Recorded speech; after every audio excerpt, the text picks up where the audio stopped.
सभी को नमस्कार। लास्ट लेक्चर में हमने देखा था कि जो सेमी वेरिएबल कॉस्ट होती है उसको फिक्स्ड कॉस्ट और वेरिएबल कॉस्ट में किस हिसाब से उसका डिस्ट्रीब्यूशन किया जाता है, क्योंकि लोचशील बजट जब हम बनाते हैं तो हमें इन कॉस्ट को बांटना पड़ता है। फ्लेक्सिबल बजट के लिए इस कॉस्ट का डिस्ट्रीब्यूशन आवश्यक होता है।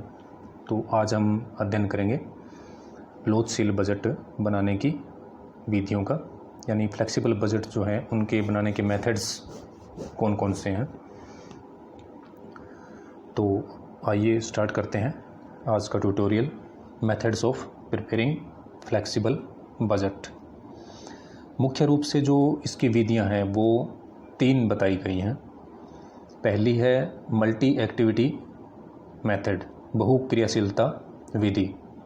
दूसरी आपकी आती है इसके अंदर सूत्र विधि, या जिसको हम कहते हैं फॉर्मूला मेथड। और तीसरी आपकी जो है वो है रेखा चित्र विधि, यानी कि ग्राफिकल मेथड। जो एग्ज़ाम की पॉइंट ऑफ व्यू की दृष्टि से जो ज़्यादा इम्पोर्टेंट है वो हमारी है मल्टी एक्टिविटी मेथड। तो हम स्टार्ट करते हैं पहली विधि से, बहुक्रियाशीलता विधि या मल्टी एक्टिविटी मेथड।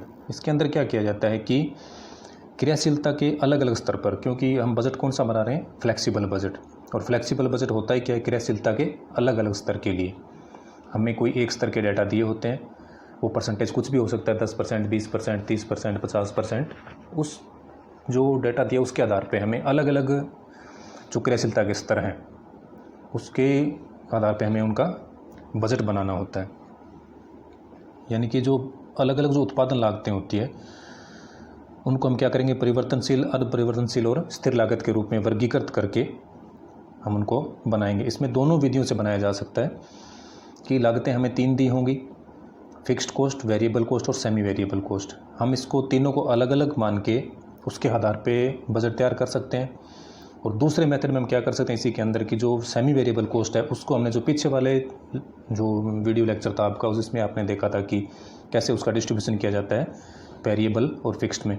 तो जो सेमी वेरिएबल है उसको हम बांट लेते हैं और फिर हम जो बजट बनाएंगे फ्लेक्सिबल, उसमें कौन सी कॉस्ट आएंगी आपकी, खाली वेरिएबल और फिक्स्ड आ जाएंगी।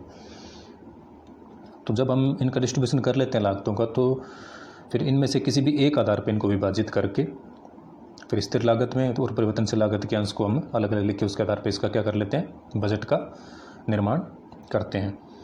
तो लागतों का इस प्रकार जो हम विभाजन करते हैं, इसीलिए इसको क्या कहा जाता है, लोचशील बजट कहा जाता है। और अलग अलग जो क्रियाशीलता के स्तर है उस पर हम इसके प्रभाव का इसके अंदर क्या करते हैं, अध्ययन करते हैं।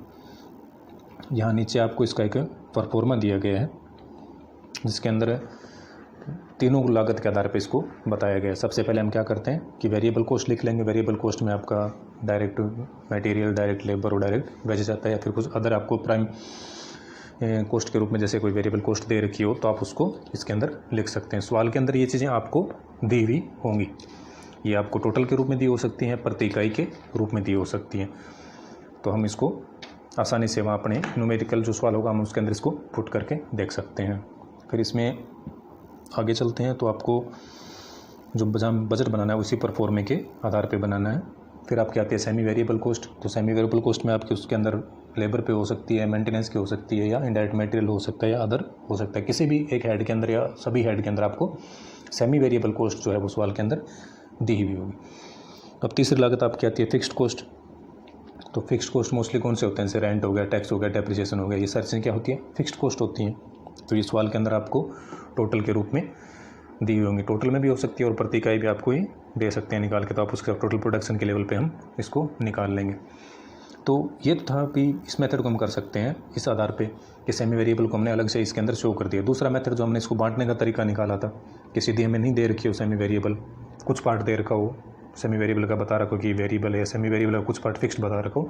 तो पीछे वाले जो विधियाँ देखी थी हमने कि किस आधार पर कैसे हम अर्ध परिवर्तनशील लागत है उसको इसमें बांटते हैं, उसके आधार पे बांट के हम इसके इसी न्यूमेरिकल को हम सिर्फ वेरिएबल और फिक्स्ड को दोनों में बांट के अध्ययन कर सकते हैं। क्योंकि जब सेमी वेरिएबल को हम 2 भाग में बांट लेंगे तो उसका कुछ पार्ट वेरिएबल में चला जाएगा और कुछ फिक्स्ड के अंदर आ जाएगा।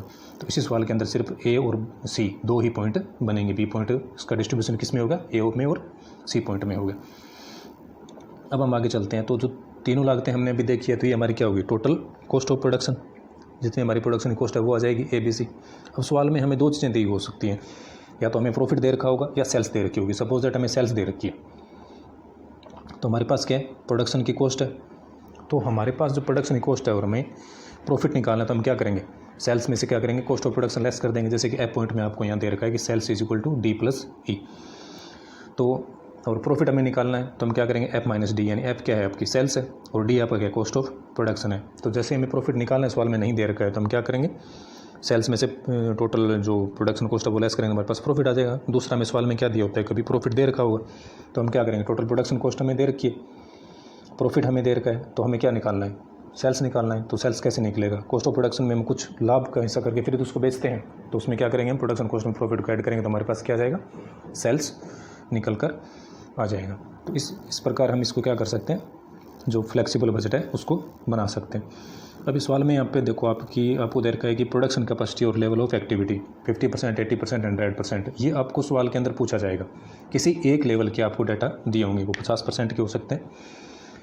अब हमें 50% के डाटा देके उसको 80% लेवल पे और 100% पे पूछा जाएगा। तो हम क्या करेंगे कि जो डाटा हमें दिया गया है उसको हम पहले तो जो लागत है उसको हम देखेंगे, बांटेंगे उनको कि उनको किस किस आधार पे उनका डिस्ट्रीब्यूशन करना है, वेरिएबल और फिक्स्ड के आधार पे, और सेमी वेरिएबल का डिस्ट्रीब्यूशन किस प्रकार करना है। और फिर हम इसको जिस लेवल पे हमें डाटा दे रखे हैं और उसको जिस लेवल पे पूछा जा रहा है, तो हम उसको उस लेवल पे कन्वर्ट कर देंगे कि 50% पे माना कि हमारी टोटल कॉस्ट कितनी आ रही है, 100 रुपये, तो एक पर कितनी आएगी, 100 डिवाइडेड बाई 50, और हमें कितने पे चाहिए, 80, तो मल्टीप्लाई किससे कर देंगे, 80 से। तो इसी आधार पे हम सारी कॉस्ट को उस लेवल पे कन्वर्ट कर लेंगे जिस लेवल के क्रियाशीलता के स्तर पे हमें सवाल के अंदर पूछा जा रहा है।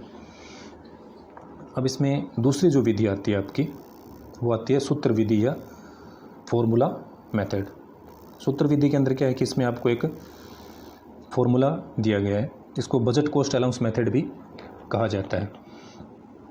इसमें क्या करते हैं कि सर्वप्रथम जो उत्पादन के सामान्य क्रियाशीलता स्तर जो लेके चलते हैं, जो 50% से पहले सवाल में हम लेके चले थे, या सवाल में हमें दे रखा हो जैसे कोई नॉर्मल लेवल जो है कि बिजनेस उस पर काम करा 60% हो सकता है, 40% हो सकता है, जो भी सवाल में आपको होगा उसको एक लेवल को आप हम क्या मान के चलेंगे, नॉर्मल उत्पादन का स्तर मानेंगे। उसके आधार पर हम क्या करेंगे कि जो व्यय है उसको परिवर्तनशील और स्थायी अंश का निर्धारण कर लेंगे, कितना इसमें वेरिएबल है और कितना फिक्स्ड है। अब हम क्या करेंगे कि जो परिवर्तनशील अंश है उसमें सामान्य उत्पादन मात्रा का भाग देंगे, तो प्रति इकाई हमारे पास क्या आ जाएगी, परिवर्तनशील लागत निकल कर आ जाएगी।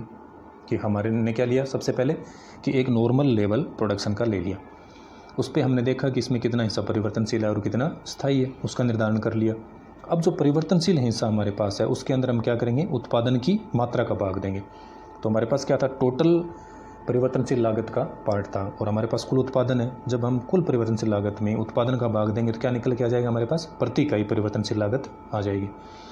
अब इस प्रकार जो हमने प्रति इकाई परिवर्तनशील लागत ज्ञात की है उसके आधार पर हम किसी भी उत्पादन स्तर पर परिवर्तनशील लागत ज्ञात कर सकते हैं। जैसे 50% पे हमने निकाली कि प्रति इकाई लागत आ गई मान लो 2 रुपये।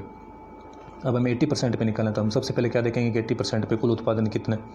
जैसे माना कि हमने 50% उत्पादन पे 500 इकाई बना रहे थे, तो 80% पे हम कितनी बना रहे हैं, 800 इकाई। और 50% पे प्रति इकाई हमारी यूनिट का जो प्राइस है 5 रुपये है, तो वो 800 पे भी क्या रहना है, 5 रहना, तो 800 को मल्टीप्लाई 5 से करेंगे तो हमारे पास क्या आ जाएगी, और जो 80% का स्तर है उसके ऊपर हमारे पास परिवर्तनशील लागत निकल जाएगी। अब जो स्थिर लागत है वो तो क्या रहनी है, स्थिर ही रहनी है, तो उसको जोड़ के हम क्या निकाल सकते हैं, 80% या 90% के जो स्तर जो भी हमसे पूछा जाएगा उस स्तर के ऊपर हम टोटल लागत निकाल सकते हैं। यानी इसके आधार पर हम किसी भी उत्पादन स्तर पर कुल परिवर्तनशील लागत हमने निकाल ली और उसमें हम जो स्थिर लागत है वो जोड़ेंगे तो हमारे पास क्या आ जाएगा, कुल लागत निकल कर आ जाएगी। यही इस फॉर्मूले में आपको समझाया गया। इन्होंने क्या रखा है कि total cost is equal to A+BX। यहाँ पर A को क्या माना है उन्होंने, टोटल फिक्स्ड कॉस्ट, B को क्या माना है, वेरिएबल कॉस्ट पर यूनिट, और X को क्या माना है, क्वांटिटी आउटपुट। अब इन्होंने टोटल फिक्स्ड कॉस्ट क्यों लिया, क्योंकि फिक्स्ड कॉस्ट तो क्या रहेगी, सभी उत्पादन स्तर पे क्या रहेगी, सेम रहेगी, चाहे वो 50% क्रियाशीलता स्तर पे काम कर रही हो, चाहे वो 80% क्रियाशीलता स्तर के ऊपर काम कर रही हो। फिक्स्ड कॉस्ट तो चेंज होनी नहीं है, चेंज क्या होना है आपका, वेरिएबल कॉस्ट चेंज होनी है। तो वेरिएबल कॉस्ट हमने क्या निकाल रखी है, पर यूनिट। जब हमने पर यूनिट वेरिएबल कॉस्ट निकाल रखी है और अब हमें जिस उत्पादन स्तर पे काम करना है उसकी हम यूनिट्स देख लेंगे और उसको प्रति इकाई से मल्टीप्लाई करेंगे तो हमारे पास क्या निकल के आएगा, टोटल कॉस्ट निकल कर आ जाएगा। तो ये थी आपकी सूत्र विधि, किसको बनाने के लिए, फिक्स्ड फ्लेक्सिबल बजट को बनाने के लिए। तीसरी विधि जो आपकी आती है वो है रेखा चित्र विधि, या जिसको ग्राफिक मेथड कहा जाता है। ये सबसे आसान मेथड है इसका। इसके अंदर क्या करते हैं कि इस विधि के अनुसार सबसे पहले क्या है, जितने भी हमें डेटा दे रखे हैं, सूचनाएं हमें दी गई है, मूल्य हमें दिए हुए हैं, उनको हम रेखा चित्र पर अंकित करने की कोशिश करते हैं। तो इसके अंदर हम क्या करेंगे कि किसी भी क्रियाशील स्तर के ऊपर हमें डेटा दिए होंगे, उससे हम क्या करेंगे, कुल लागत, स्थिर लागत और परिवर्तनशील लागत, पहले जो हमारे पीछे वाले मेथड है उसके आधार पर या हमारे जनरल नॉलेज के आधार पर हम उसको डिस्ट्रीब्यूशन कर लेंगे। फिर हम क्या करेंगे कि एक जो ग्राफ है उसको बनाना स्टार्ट करेंगे।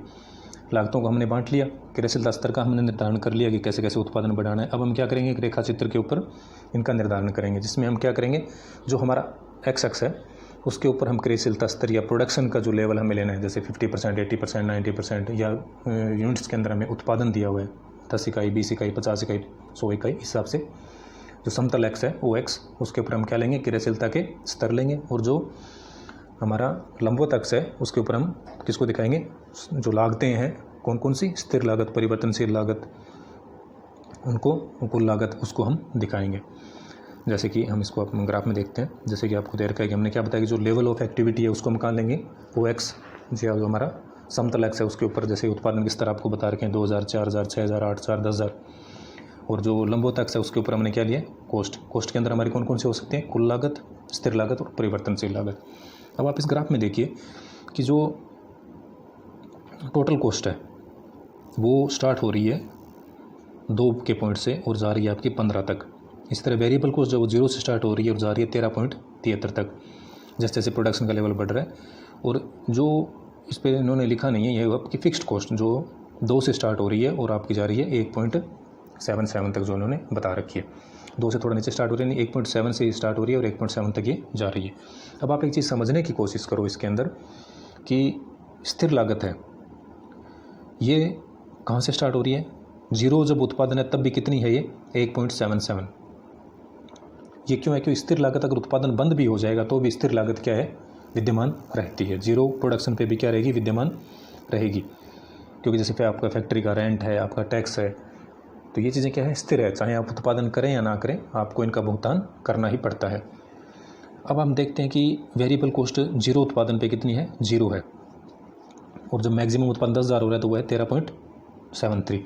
तो ये 0 उत्पादन पे 0, क्योंकि वेरिएबल कॉस्ट क्या होती है, जब आप इकाई का उत्पादन करेंगे तो वो कॉस्ट आएगी, अदरवाइज़ वो कॉस्ट नहीं होती है। जैसे कि आप कुर्सी बनाते हैं तो जो लकड़ी या रॉ मटेरियल चाहिए, तो ये एक तरह से आपके लिए क्या है, वेरिएबल कॉस्ट। अगर आप कुर्सी बनाएंगे तो ही तो लकड़ी चाहिए, लेकिन वही फैक्ट्री में आप कुछ उत्पादन भी नहीं कर रहे हैं तो भी आपको फैक्ट्री का रेंट तो चुकाना पड़ेगा। तो फिक्स्ड कॉस्ट क्या होती है, कोई भी आप उत्पादन हम नहीं करते हैं तो भी हमें चुकानी पड़ती है, जबकि वेरिएबल कॉस्ट उत्पादन के अनुसार बढ़ती है। तो 0 उत्पादन पे 0, जैसे जैसे उत्पादन बढ़ेगा वैसे वैसे बढ़ती जाएगी। अब हम बात करते हैं टोटल कॉस्ट की। तो टोटल कॉस्ट कैसे निकाली थी हमने, फॉर्मूले के अंदर देखा था हमने कि किससे मिलकर बनेगी, वेरिएबल कॉस्ट और फिक्स्ड कॉस्ट से। तो इस पे वेरिएबल कॉस्ट तो कितनी है 0 उत्पादन पे 0, लेकिन फिक्स्ड कॉस्ट कितनी है 1.77। तो जो टोटल कॉस्ट है वो आपकी कहाँ से स्टार्ट हुई है, 1.77 से, और उत्पादन के साथ साथ ही क्या है, बढ़ती रहती है। तो इस हिसाब से हम इसको क्या करते हैं, ग्राफिकल मेथड के रूप में भी हम इसको प्रेजेंट कर सकते हैं। तो ये था आपका फ्लेक्सिबल बजट बनाने की विधियाँ, methods of preparing flexible budgets. Thank you.